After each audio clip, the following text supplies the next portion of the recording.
Hello everybody, this is going to be a quick video on the difference between good and bad graphic design, and there'll also be some great tips in there for beginners. So if you're already doing graphic design or you're just kind of getting into it, hopefully these videos can really help you guys out. So if you like the video, please consider giving it a thumbs up, and with that said, enjoy today's video and I hope you learn something.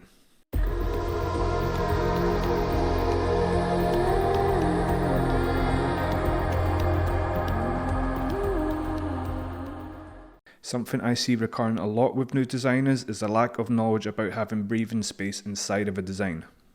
The design on the right side suggests a clean, experienced, simple feeling, while the other side suggests a more novice, funky and congested feeling, simply based on the text size used within the space. When you approach or analyse the design, you should be focused on the information you want to view. That way it doesn't make it difficult for the viewer to concentrate on the information you want to give. This should be applied to everything else and not just text. Even with objects and stock assets such as photos, you can and should apply the same concept. The next time you design something, you should apply the thought that the design should own its own space. That way you will help guide the user to the main focal point. Another way to help guide the user is through hierarchy. Hierarchy is a term used to help guide the viewer to the most important information first. Whether it's sharing information of a product or a name, in this example, the left side is bad design, the right side is good. In this case, the most important information you want to give is a celebration of something and the person's name. Where on the left side, if the text is all the same size, you would be lost or less directed as to what it is you're looking at.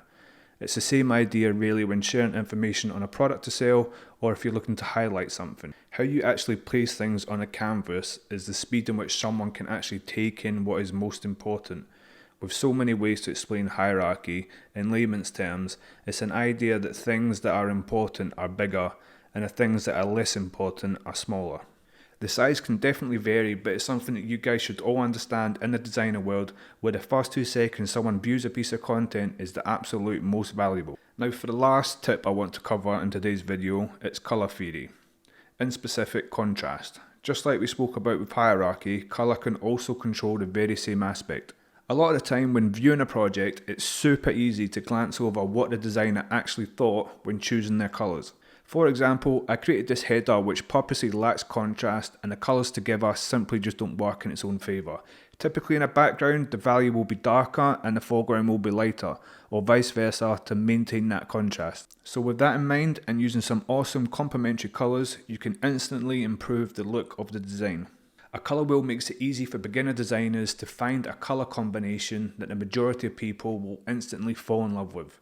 So to sum up contrast, if you can actually look at your design and find a clear balance of a very clear background and see the foreground with all your elements, then you're in good shape. Otherwise, while analysing your own work and you notice elements bleeding into the background on accident, at least now you can address them. So that's it for today's video. Hopefully you guys learned something new.